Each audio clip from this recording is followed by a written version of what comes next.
자, 저번 주까지 저희가 12장의 말씀의 내용까지 함께 살펴보면서 11장 말미에 이제 시작되는 아브라함의 여정이 기록되어 있죠. 거기서부터 이제 저희가 지지난주부터 함께 말씀을 나눴었는데 11장 말미에 이제 아브라함이 갈대아 우르를 떠나면서 하란에 잠시 아버지와 함께 지내죠. 그러다가 이제 아버지가 하란에서 돌아가시고, 그래서 이제 다시 하란에서 하나님께서 아브라함에게 말씀을 하시고, 그리고 나서 이제 가나안으로 떠나는 그 과정. 그런데 이제 12장으로 넘어오면서 가나안에 아브라함이 도착했음에도 불구하고 거기서 기근을 만나서 잠시 애굽으로 떠났다가 거기에서 이제 바로에게, 애굽 왕 바로에게 아내를 빼앗길 위기에 처하게 됩니다. 그런데 거기서 하나님께서 바로에게 재앙을 내리셔서 아브라함을 그 공경에서 구해 주시죠. 그래서 다시 아브라함이 애굽을 떠나는 장면으로 12장이 맞춰집니다. 여기까지가 저희가 저번 주까지 12장을 보면서 나누었던 내용이에요. 자, 근데 이제 이런 과정에서 이 과정에 대해서 저희가 이제 저번 주에는 사도행전 7장에서 스데반 집사님 아시죠? 스데반 집사님이 설교를 하시는 내용에 이 아브라함에 대한 이야기를 하는데, 거기서 아브라함이 하나님께서 우르에서부터 메소포타미아에서부터 아브라함을 부르셨다, 이렇게 이제 말씀하시는 내용이 나옵니다. 그렇죠? 그리고 히브리서 11장에서는 아브라함의 믿음을 이야기하면서 아브라함이 하나님을 믿음으로 그 말씀에 순종해서 갈 바를 알지 못하고 떠났다, 이렇게 이제 하는 설명이 나오죠. 자, 근데 이제 여기서 저희가 저번 주까지도 여기서 우리가 뭘 생각해 보아야 하느냐라고 제가 말씀을 드렸었냐면, 신약의 사도들이 신약에서 초대교회를 가르칠 때 믿음에 대해서 설명을 하잖아요. 근데 이제 믿음에 대해서 설명을 할 때 굳이 이렇게 아브라함이라는 인물이 구약에서, 그것도 먼 옛날에 아브라함이라는 인물이 겪었던 그 인생의 과정들을 예로 드는 이유가 무엇이냐라는 거예요. 이걸 우리가 한번 생각해 봐야 한다는 것입니다. 신약의 사도들이 믿음을 설명할 때 아브라함이라는 인물의 인생을 예로 든다는 거예요. 자, 우리가 생각하기에는 믿음이라는 것이 뭐라고 생각이 드십니까? 믿음을 생각할 때 우리가 주로 우리는 어떻게 생각을 하냐면, 내가 어떤 확신을 가져서, 내가 스스로 내가 어떤 확신을 가져서 내가 어떤 결심을 해가지고 내가 이렇게 하기로 하겠다 하는 결심을 통해서 그 내 의지, 내 결심을 통한 의지로 사는 것이 믿음이다, 그게 내 믿음으로 사는 것이다 라고 하는 그런 식의 이제 생각을 많이 하게 됩니다. 다시 말해서 우리 스스로 어떤 마음을 먹는 것이 믿음이라고 생각한다는 거예요. 당연히 그렇게 들리시죠? 자, 그래서 그러다 보니까 이제 그렇게 생각을 하면요, 어떻게 우리가 이제 생각을 하게 되냐면, 내가 살면서 마음이 약해지고 흔들리고, 그렇죠? 그러면 실수하고 이러면 믿음이 약해지는 것 같고, 그러다가 내가 막 잘하면 다시 믿음이 좋아지는 것 같고, 이렇게 이제 느끼게 되는 것입니다. 자, 만약 믿음이라는 것이 그런 것에 의한 것이라면, 내가 어떻게 확신하고 내가 어떻게 결심하고 내 의지에 의한 것에 근거되어 있다면 믿음이, 그러면 사실은 어떤 인물의 인생의 과정을 통해서 믿음을 설명할 필요가 없습니다. 그렇죠? 그냥 너 그렇게 앞으로 해 하면 끝이에요. 그렇죠? 또는 어떤 한 사람의 완전 무결한 인생, 그렇죠? 실수가 전혀 없어. 그 사람 한번 딱 결심하자마자 그 결심에 의해서 확 그냥 다 그냥 탄탄대로로 걸었어. 이런 사람을 딱 예로 들면서 니들 이대로 안 하면 다 탈락이야 라고 하는 기준으로 삼았을 것입니다. 그런 식으로 믿음을 설명했을 거예요. 만약에 믿음이 그런 것이라면. 그렇죠? 자, 근데 성경이 아브라함을 그런 식으로 설명합니까? 성경이 아브라함을 그런 식으로 이야기하지 않습니다. 우리가 앞서서도 함께 살펴보셨듯이 아브라함은 우리와 전혀 다르지 않을 뿐 아니라 오히려 제가 항상 아브라함에 대해서 하는 얘기지만 저는 그렇게까지 아내를 팔아먹을 생각까지 안 할 텐데. 네. 아브라함은 자 이제 우리 제대한 지 얼마 제일 안 된 김영명 형제님, 신병이 제일 많이 하는 말이 뭐예요? 신병이 군대에서 잘하시네. 아직 군대 안 가셨는데도 잘 아시네요. 잘못 들었습니다. 어리버리한 신병들은 군대를 가면은 제일 많이 하는 소리가, 그러니까 이제 군대에서는 그냥 네 이렇게 하는 걸 하면 안 돼요. 그렇게 이제 말을 하지 못하도록 돼 있기 때문에 잘 못 들었습니다. 이렇게 이제 하게 돼 있습니다. 그래서 이제 항상 입에 달고 다니는 소리가 잘못 들었습니다. 이런 거예요. 이게 무슨 얘기겠습니까? 고참이 뭘 시키면 그게 뭔 소리인지 모르는 거죠. 처음 군대를 갔으니까 그게 뭔지를 모르기 때문에 이제 계속 되묻게 되는 것입니다. 자, 왜 군대 얘기를 하느냐? 아브라함이 그렇다는 거예요. 지금 아브라함이 처음의 모습을 보면 이게 뭐지? 네. 잘 못 들었습니다, 하나님. 네. 그러면 이제 고참들이 야, 삽 가져와, 내가 기파 줄게. 이렇게 이제 합니다. 자, 아브라함이 그렇게 약간 하나님께서 어떤 말씀을 하시면 한 번에 알아먹는 일이 별로 없는 그런 캐릭터예요. 보시면 그렇죠. 자, 로마서 4장 1절에서 3절. 그러면 육신상으로 우리의 조상인 아브라함이 무엇을 얻었다고 우리가 말할 수 있겠습니까? 아브라함이 행위로 의롭게 되었더라면 그에게는 자랑할 것이 있었을 것입니다. 그러나 하나님 앞에서는 자랑할 것이 없습니다. 성경이 무엇이라고 말합니까? 아브라함이 하나님을 믿으니 하나님께서 그를 의롭다고 여기셨다 하였습니다. 아멘. 자, 여기서 이제 우리가 한 가지 좀 생각해 봐야 할 것이 있습니다. 구약 성경과 신약 성경에서 말하는 아브라함에 대한 설명이 어떻게 우리가 좋아할 수 있는가? 이거 뭐 저번 주에도 계속 얘기한 내용이지만, 자, 구약 성경은 주로 내용이 어떻게 돼 있냐면 주요 특정한 인물들과 그 인물들을 둘러싼 사건으로 이야기가 전개되는 것이 구약 성경입니다. 자, 그러다 보니까 이제 그러한 어떤 인물들과 사건들을 이끌어 가실 때 하나님께서 구약에서는 주로 하나님의 초월적인 능력으로 개입을 하시는 것을 볼 수가 있어요. 예를 들어서 여기서도 보시듯이 바로에게 재앙을 내리신다던가, 혹은 오늘 본문에서처럼 15장에서 아브라함에게 환상 중에 나타나신다던가 하는 이러한 일들을 통해서 이 역사를 이끌어 가고 계시는 것을 우리가 볼 수 있다는 것이죠.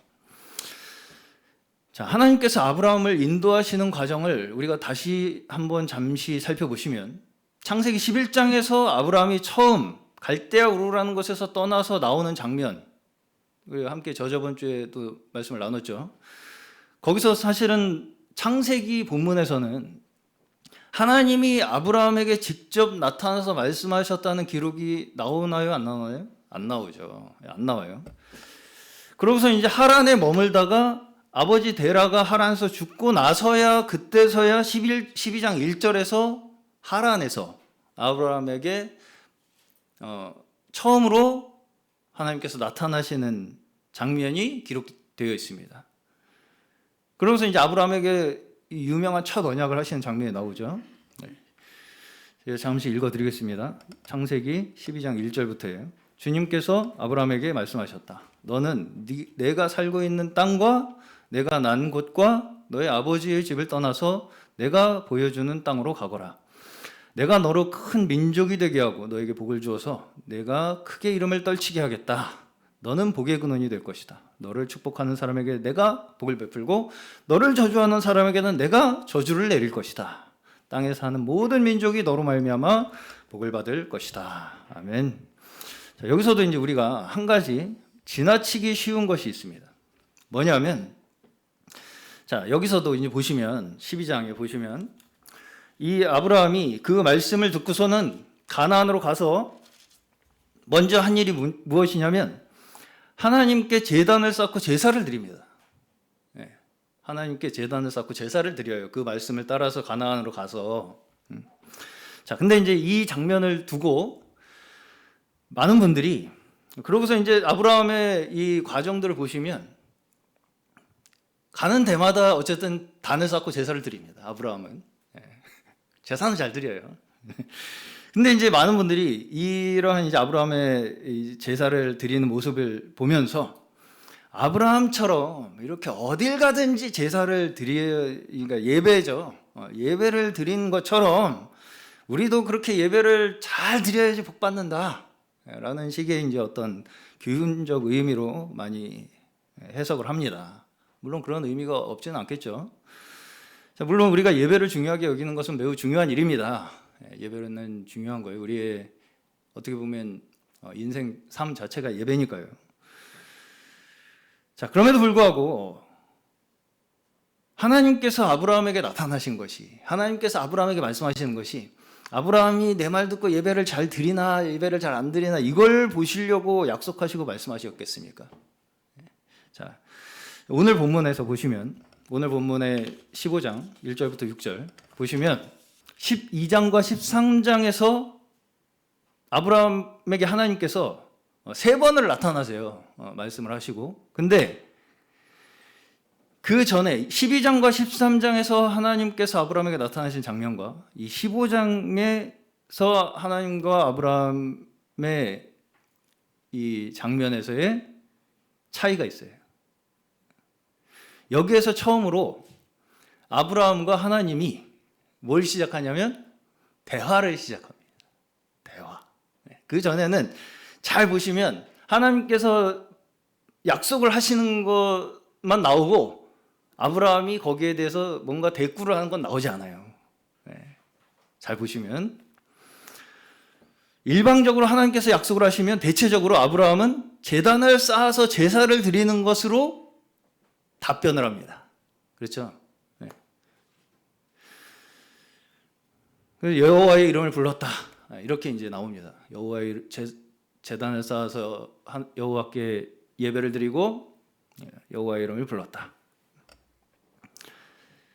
자, 근데 이제 그 전까지의 기록에서 사실은 잘 읽어보시면 아브라함이 그러한 이 제사를 예배를 드린 것이 그가 어떤 이유에서 어떤 마음으로 어떤 믿음으로 그렇게 예배를 드렸다라는 설명이나 하나님께서 그 제사를 어떻게 받으셨다라고 하는 기록이 없습니다.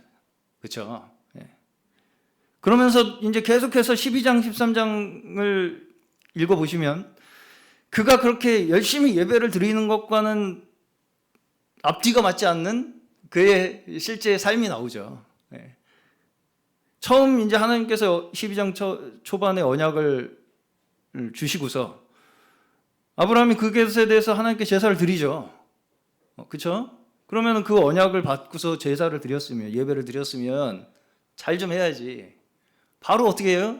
아내를 팔아먹죠. 바로 아내를 팔아먹습니다.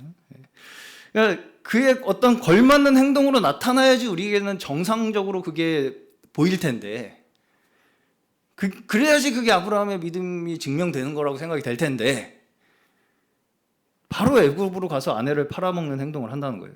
그리고 이제 13장에서는 조카 롯과 같이 살죠. 그러다가 이제 따로 떨어져서 살기로 결정하는 사건이 나옵니다. 13장에. 그래서 이제 롯에게 먼저 선택권을 주죠. 너 어디로 갈래? 그랬더니 롯은 자기가 보기에 살기 좋아 보이는 그 소돔과 가까운 지역에서 이제 살기로 그렇게 결정을 하고 거기서 자리를 잡고 살기 시작합니다. 그리고 이제 아브라함은 가나안에서 살기로 이제 결정이 되죠. 자, 그러면 여기서 아브라함이 가나안이 어떤 땅이에요? 하나님께서 약속하신 땅이잖아요. 그렇죠? 그러면 야, 나는 가나안에서 살아야 되니까 네가 나가라. 저기 소돔 근처에 좋은 땅이 있더라. 너 거기 가서 살면 되겠다. 이래도 될 거 아니에요. 그렇죠? 말하자면 우리가 생각하기에 믿음이라고 했을 때는 그게 믿음 아니겠습니까? 나는 가나안에 살아야 되지, 하나님께서 나 가나안에 살으라고 했으니까. 그럼 나는 못 떠나는 거잖아요. 근데 누구야? 저기 롯한테 선택권을 주셔. 그럼 롯이 가나안에 살겠다 그러면 자기는 가나안에 못 살잖아요. 그렇죠? 그러면 그 행동이 아브라함이 하나님을 믿었기 때문입니까? 믿음이 부족하기 때문입니까? 어때요? 자, 아브라함이 롯한테 너 어디 가서 살래? 라는 선택권을 먼저 준 게 아브라함의 믿음이 좋아서예요? 부족해서예요? 네. 자, 롯이 당연히 소돔을 선택할 걸 알고 아브라함이 롯한테 먼저 선택하라고 했겠습니까? 그러면 차라리 그냥 야 소돔으로 가, 아니면 이제 그 아브라함과 롯이 왜 헤어지게 됐는지 아십니까? 그 이유가 앞에 나와요. 13장에 보시면. 왜냐하면 너무 덩치가 그 세력이 커져가지고 가족이 그 밑에서 일하는 아브라함의 종과 롯의 종들이 싸우기 시작한 거예요. 여기 넘어오지 마. 내 풀밭이야. 뭐 이런 걸로 이제 싸우기 시작한 거예요. 그러니까 아브라함이 이대로 이렇게 우리가 계속 있다가는 문제가 생기겠다. 우리가 이제 서로 따로 살아야 되겠다라고 결정을 한 거예요. 그렇죠? 자, 이 당시 시대가 어떤 시대였는지 아십니까? 이 아브라함의 시대. 소위 족장 시대라고 하는 시대입니다. 족장 시대. 이 시대는 어떤 시대냐면 이 가족의 세력이 엄청나게 중요하던 시대예요. 그 가족이 형성된 그 숫자가 곧 힘이었어요. 그래서 어떻게든 사실은 핏줄로 엮어서 세력을 형성하는 게 생존에 유리한 조건이었던 것이 그 족장 시대였습니다. 그렇죠? 근데 이러한 상황에서 아브라함은 롯과 분가를 하기로 결심을 해요. 그렇죠? 왜요? 같이 붙어 있다가는 싸움이 될 것 같으니까. 그러면 사실은 아브라함이 족장 아닙니까 지금? 그럼 아브라함이 족장이면 롯 부하들 니들 까불지 마. 내 부하들한테 까불지 마. 니들 다 말 들어. 라고 해서 그냥 꿇어 앉힐 수도 있는 거잖아요. 그렇죠? 찍어 눌러서라도 그 세력을 유지하는 것이 사실은 아브라함의 생존에 유리한 것일 수도 있습니다. 이제까지 아내까지 팔아먹을 정도의 생각을 할 사람이면, 그렇게 생존을 위해서 뭔가 굉장히 궁리를 하고 깨를 낼 정도의 사람이라면 그 정도의 생각은 하지 못하겠습니까? 그런데 어때요? 아브라함은 이미 겪었죠. 경험을 한 바가 있습니다. 뭘 경험했습니까? 우르라는 대도시에서조차 그 대도시가 자신을 지켜주지 못하고, 그렇죠? 애굽이라는 도시에서 아무리 자기가 꾀를 내어도 자기가 가진 문제를 해결하지 못하는 그러한 상황들을 겪어가면서 어느 정도 이제 알아가기 시작한 거예요. 아브라함이. 그렇죠? 물론 그 이후에도 아브라함의 모습은 완벽하지는 못합니다. 그럼에도 불구하고 한면으로 아브라함은 꾸준히 제단을 쌓아서 예배를 드립니다. 한면으로 완벽하지 못한 자기의 모습과는 또 다른 면으로 계속해서 꾸준히 하나님 앞에 제단을 쌓아서 예배를 드린다고요. 자, 그럼 예배가 뭡니까? 예배가 뭐예요? 오늘 제가 그래서 예배자입니다라는 찬양을 골랐는데, 예배가 무엇입니까? 예배는 하나님 앞에 드리는 것이죠. 자, 근데 이제 우리가 한 가지 예배에 대해서 여기서 생각해 볼 것이 무엇이냐면, 우리는 잘못하면 예배라는 것이 내가 어떤 완벽한 조건을 먼저 갖춰서 하나님 앞에 뭔가 만들어 올려 드리는 걸 예배라고 생각하기가 쉽다는 거예요. 그렇죠? 예배를 드린다는 것이 하나님이 우리에게 요구하시는 어떤 요구사항을 충족한 다음에 그걸 뭔가 검사받는 걸 예배라고 생각하기가 쉽다는 거예요.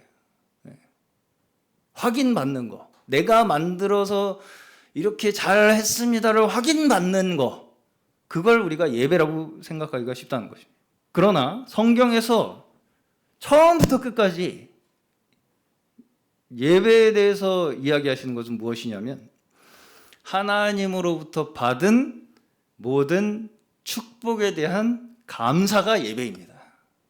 예. 처음부터 끝까지 성경에서는 하나님으로부터 받은 모든 우리의 축복에 대한 감사가 예배예요. 예. 다시 말해서 내가 어떠한 것과 상관없이 내가 어떤 사람인가, 내가 지금 어떤 상태인가, 내가 얼마나 부족하고 연약한가와 상관없이 일방적으로 하나님의 편에서 행하시는 일에 대한 반응으로 나오는 것이 예배라는 것입니다. 네. 무슨 말씀 이해가시죠? 네. 조금 더 나아간다면 하나님께서 우리에게 일하시는 것에 대한 순종의 의미입니다. 네. 하나님께서 우리에게 행하시는 일에 대한 순종, 우리가 그걸 바라봅니다 라는 것에 대한 이 반응이 예배라고요. 자, 다시 말해서 예배라는 것이 우리에게 어떤 조건이 되는 것이 아니에요. 그렇죠? 예배가 우리가 하나님께 뭔가를 만들어 올려다 바치는 것이 예배가 아니라 하나님께서 우리에게 일하신 결과로서 우리에게 주어진 것이 예배입니다. 다시, 하나님께서 우리에게 일하신 것의 결과로 우리에게 주어지는 것이 예배예요. 그렇죠. 우리가 예배를 하나님을 위해서 만들어 바칩니까? 하나님께서 우리에게 행하셨기 때문에 우리가 예배를 드릴 수 있는 것이죠. 그렇기 때문에 이 예배를 드린다는 것이 우리에게 가장 큰 축복이 되는 것입니다. 창세기 12장과 13장에서 아브라함은 가는 곳마다 제단을 쌓고 예배를 드립니다. 자, 근데 여기서 여전히 뭐가 좀 엿보이냐면 12장과 13장까지에서도 아브라함이 예배를 열심히 드렸더니, 제단을 열심히 쌓았더니 하나님께서 축복하셨습니까? 어때요? 그렇지 않죠. 하나님께서 열심히 아브라함에게 일하시니까 아브라함이 단을 쌓고 하나님께 예배를 드리죠. 다시, 아브라함이 열심히 단을 쌓았더니 하나님이 아브라함을 축복하신 것이 아니라 하나님께서 아브라함을 위해서 열심히 일하셨더니 아브라함이 단을 쌓고 예배를 드렸죠. 예. 이 순서가 바뀌면 안 된다는 것입니다. 예.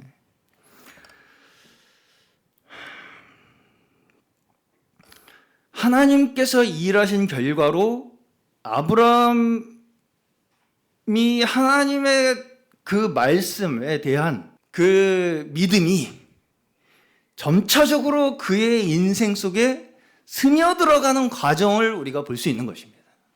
그렇죠. 네. 하나님께서 일하신 결과로 아브라함의 인생 속에 하나님의 말씀에 대한 믿음이 스며들어가는 것을 우리에게 보여주시는 것이 아브라함의 인생이라고요. 네.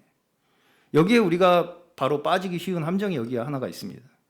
자, 우리는 말씀이라는 것을 내가 생각하는 내 머리의 이해력이나 어떤 내 지혜로 말씀의 신비로운 어떤 의미를 깨달아서 그걸 내가 알면 그게 영적이 되는 거라고 생각하기가 쉽습니다. 그게 믿음이 성장하는 것이라고 생각하기가 쉬워요. 자, 근데 이제 이런 식으로 성경을 접근하면 어떤 문제가 생기느냐? 성경이 마치 비밀스러운 암호 코드로 되어 있어가지고 그 신비한 코드 의미를, 암호를 깨달을 수 있는 어떤 특별한 분석 능력을 가진 사람이 없으면 알 수가 없는 것처럼 성경을 바라보게 됩니다. 자, 그럼 어떻게 됩니까? 결국은 어떻게 돼요? 그러다 보니까 수많은 이단들이 그 코드를 해독해주는 어떤 그 사람을 교주로 모시고 있죠. 오늘도 어제도 제가 말씀 준비를 하면서 참 이 비통한 영상을 하나 봤는데 그 JMS라는 단체를 그 옹호하는 그 신도인 듯하는 분이 영상을 하나 올리셨더라고요. 우리 선생님은 축구를 하면서도 축구를 가지고 설교를 하신다는 거예요.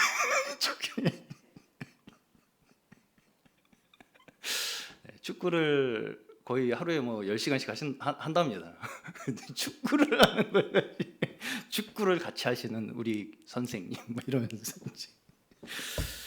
그런 식이 되는 거예요. 그러니까 이게 무슨 뭔가 신비한 거기에 뜻이 있어서 그거를 막, 그러니까 말도 안 되는 막 축구 기술을 가지고 설교를 한다는 거예요. 그런 걸 막 어떻게 막 끼워 맞춰가지고 이런 거야 막 성경은 막 이런 걸 이제 가르쳐주면 그 사람한테 홀딱 넘어가갖고 그 사람이 없으면 성경을 모르는 거예요. 그렇게 되는 것입니다. 자, 이게 결국은 어떤 것을 이야기하는 것이냐면 하나님께서 우리보다 먼저 일하셨다는 것을 부정하게 되는 거예요. 네. 그렇죠? 하나님께서 우리보다 먼저 모든 것을 이루어 놓으시고 일을 하셨다는 것, 그것을 부정하고 그냥 거기에 어떤 뜻이 있는데 그냥 그 의미들을 우리가 깨닫고 아는 게 갑이다. 이런 식의 착각을 하게 됩니다. 자, 다시 말해서 우리가 하나님 앞에서 뭔가를 깨닫고 알게 되고 하는 그 모든 과정은, 깨닫는 게 없다는 말씀은 아니에요. 그 모든 과정은 뭐에 의해서 나타나는 거라고요? 하나님께서 우리보다 먼저 역사하시고 일하시고 행하신 그 역사에 대한 반응으로서 나타나는 것이지, 구원이라는 것이 마치 우리에게 어떤 암호 퍼즐을 문제로 내시고서는 푸는 사람만 내가 구원해 줄게 라는 식으로 우리를 구원하시는 것이 아니라는 것입니다. 예. 무슨 말씀인지 이해가시죠? 역사가 기반이 되어 있다는 거예요. 그런 관점으로 성경을 해석하게 되면 하나님께서 먼저 행하신 역사를 무시하게 되는 거예요. 그래서 주로 이단은 다 역사를 무시합니다. 역사를 부정해요. 역사를 부정한다기보다는 그 역사에 자기의 근거를 안 두려고 해요. 그리고 그 의미, 우리는 그 역사의 의미가 뭔지 우리만 안다라는 식으로 간다고요. 자, 그리고는 종교적인 어떤 업적을 우리 힘으로 이루는 방법으로 성경을 이해하게 됩니다. 종교적 업적, 그걸 내 힘으로 어떻게 이룰 수 있다라고 하는 어떤 방법들, 그러니까 이제 그런 과정에서 여러 가지 방법들이 등장합니다. 그러니까 이제 어떤 분들은 제가 경험한 것만 말씀드리겠습니다. 교회가 이렇게 지금 여러 교파로 나눠져 가지고 지금 안 되는 거다. 지금 이게 문제인 거다. 성경에서 행정구역 단위로 돼 있지 않냐, 교회가. 행정구역 단위로 해야 된다, 교회를. 그래야지 진짜 교회가 되는 거지. 라는 하나의 이런 방법들. 그렇죠? 이런 식의 방법들을 여러 단체들마다 다 주장하는 방법들이 있습니다. 그게 다 뭡니까? 구원은 이런 지식을 깨달으면 받는 것이라는 그 논리로 체계적인 어떤 설득 과정을 통해서만 이해되는 것이라고 생각하는 거예요. 구원이라는 것을. 그러다 보니까 어떤 분들은 그렇게 딱 설득돼서 내가 이해가 간 그날이 구원받은 날이야. 그래서 오늘 몇 시야 지금 몇 분, 몇 시. 그래서 그날이 구원받은 거라고 생각하는 그런 분들도 있습니다. 이게 다 어떤 공통점을 가지고 있어요? 구원이 나로부터 시작된다고 믿게 만드는 거예요. 내가 뭔가 어떻게 하는 것에서부터 구원이 시작된다. 내가 이렇게 깨달았으니까, 내가 이렇게 교회를 성경대로 하고 있으니까 라고 하는 그 모든 방법들에서 구원을 찾는 거예요. 자, 그러나 여기 믿음의 조상 아브라함을 보시면 그가 예배를 드리는 것이 무엇 때문입니까? 그의 정성이에요. 그의 충성, 뭔가 확신, 결심, 오직 하나님께서 먼저 그에게 나타나셨기 때문입니다. 하나님께서 그에게 먼저 나타나셨기 때문에 아브라함이 예배를 드리게 된 거예요. 자, 심지어 처음에는 어느 정도 수동적으로 보입니다. 아브라함의 제사가 그렇게 뭔가 상호적인 모습이 잘 안 나타나잖아요. 자, 왜냐하면 여전히 이 아브라함의 실제 현실은 그가 만난 하나님의 말씀, 그가 예배를 드리는 것과 일치가 되고 있습니까? 안 되고 있습니까? 안 되고 있죠. 네. 그러니까 자기의 현실과 맞지 않는, 그럼에도 불구하고 어때요? 하나님이 나에게 그렇게 나타나셔서 말씀을 하셨다 보니까 그렇게 움직이게 되는 거죠. 예배를 드리게 되는 거죠. 네. 자, 다시 말해서 우리의 믿음의 여정은 내가 얼마나 완전하게 깨달아져서 내가 완전해지느냐에 있는 것이 아니라 하나님께서 먼저 우리를 위해서 일하신 것에 근거한 것입니다. 예.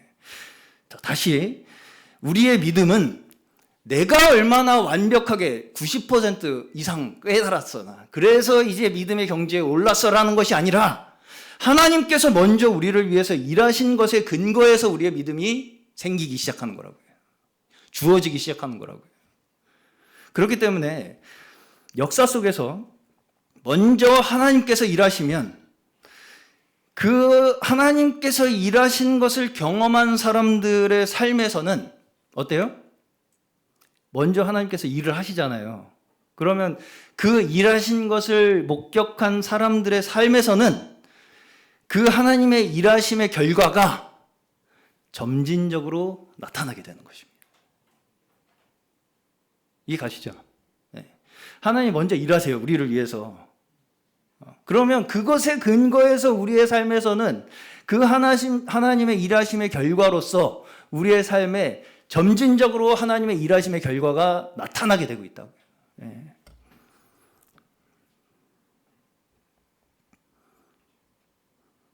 여기에서 아브라함의 믿음, 아브라함의 전 생애를 걸쳐서 하나님께서 우리에게 나타내시는 믿음에서 성경에서 말씀하는 믿음을 우리가 발견할 수 있게 되는 것입니다.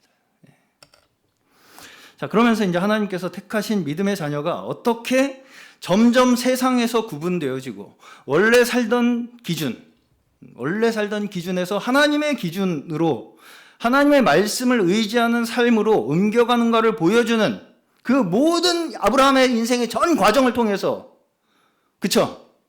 이것을 이제 12장에서는 뭐라고 말씀하시냐면 내 본토, 친척, 아비 집을 떠나라. 그것이 이전까지 내가 살고 있던 그 기준에서 떠나라는 얘기입니다. 그러고서 하나님께서 말씀하시는 하나님의 기준으로 그 하나님을 의지하는 삶으로 옮겨가라 라는 말씀이죠. 근데 그게 한 번에 이루어집니까? 그렇지 않죠. 그런데 이제 그 모든 과정을 신약에서는 뭐라고 말씀하신다고요? 신약의 사도들은 결과적으로 그 모든 과정을 종합해서 그것이 믿음이라고 설명하고 있는 것입니다. 그의 삶 그 전체가 믿음이다. 우리는 많은 경우에 믿음이라는 것을 내가 하나님께 보이는 어떤 충성심이나 내가 하나님께 보이는 열심을 근거라고 생각합니다. 우리가 생각하는 믿음이라는 개념을 먼저 우리 머릿속에서 정해놓고 시작하는 거예요. 그러다 보니까 신약에서 아브라함이 믿음의 조상이라고 했으니까, 그렇죠? 아브라함이 믿음의 조상이라고 했으니까 그 기준에서 모든 상황을 다 해석하려고 합니다. 그러다 보니까 성경이 그렇게 자세히 기록되지 않은 부분들까지도 아브라함이라는 인물이 우리랑 남다른 믿음을 가지고 있기 때문이라고 결론을 딱 내버리고 그대로 해야지 믿음이다. 이렇게 이제 생각을 한다는 것이죠. 자, 그렇다면 신약의 사도들도 아브라함이 언제부터 믿었다라고 이야기를 해야지 맞는 거 아니겠습니까? 아브라함이 이삭을 바쳤을 때 비로소 믿기 시작했더라. 이렇게 기록해야지 맞는 거 아니겠어요? 그 앞에 아브라함의 어떤 것이 믿음이라고 이야기할 수 있겠습니까? 심지어 그 앞에 우르에서 떠날 때는 하나님께서 나타나셨다는 기록도 없습니다. 그런데 신약에서 사도들은 아브라함의 믿음의 시작이 어디라고 본다고요? 어디라고 봐요? 갈대아 우르에서 떠나는 것에서부터 믿음이라고 본다고요. 이게 가시나요? 다시 말해서 그 인생에 하나님께서 개입하시고 인도하시기 시작한 그 시점이 믿음이라고 말씀하시는 거예요. 내 기준이 아니죠. 우리 기준이 아닙니다. 그가 하나님을 믿는 믿음이 몇 퍼센트 이상 될 때부터 믿음으로 행하였더라 이렇게 말하지 않는다는 것입니다. 이것이 오직 하나님의 일하심에 의해서 우리에게 믿음이 주어진다는 것을, 그렇죠? 그 아브라함이라는 한 인물을 통해서 우리에게 보여주시는 것입니다. 하나님의 일하심에 의해서 우리에게 믿음이 주어진다는 것을 아브라함이라는 한 인물의 인생을 통해서 우리에게 보여주신다고 해요. 결국 우리의 믿음이 성장한다는 것은 무엇이겠습니까? 그러면 하나님의 말씀이 우리의 현실에 스며들어가는 과정 그 자체입니다. 우리가 말씀을 몰라서 이러는 게 아닙니다. 그렇죠? 말씀을 몰라서 그렇습니까? 문제예요. 이미 하나님께서는 말씀하시고 일하셨습니다. 역사하셨어요. 구원을 이루셨습니다. 사실은 창조부터가 하나님의 일하심이고 하나님의 초자연적 계시입니다. 우리로부터 나온 것이 아니죠. 이 모든 세상 만물, 우리 자신 자체가 우리로부터 나온 것이 아니죠. 구약 성경 전체를 아우르는 이스라엘 전체의 역사를 보더라도, 자, 하나님께서는 그들을 축복하시기도 하지만 징계하기도 하시죠. 그게 이스라엘의 구약의 역사잖아요. 그러면 그들을 징계하시는 게 하나님께서 그들을 아주 싹 불태워가지고 지옥에 보내버리시려고 하는 징계입니까? 아니죠. 그런데 그 중에 어떤 사람들이 있다는 거예요? 하나님께서 징계하시는 것을 원망하고 불순종하고 나름대로 살 길을 찾아보려고 우상숭배하다가 멸망하는 자들이 있다는 것입니다. 그 모든 과정이 하나님의 손에 있음을 깨달아서 하나님 앞에 나오기를 원하시는 것이 그 모든 하나님의 구원의 역사라는 것을 믿는 것이 우리 하나님의 택함 받은 자들의 믿음인 줄로 믿습니다. 그것이 우리의 믿음이 되는 거예요. 로마서 4장 앞에서 읽은 로마서 4장에서는 믿음과 무엇을 대조합니까? 믿음과 행위. 그렇죠. 자, 믿음의 반대가 뭐라는 거예요? 행위라는 것입니다. 믿음의 반대는 불신인 것 같은데 믿음의 반대가 행위라는 거예요. 그렇죠. 다시 말해서 불신의 결과가 뭘로 이어진다고요? 행위. 불신의 결과가 행위로 이어진다는 것이죠.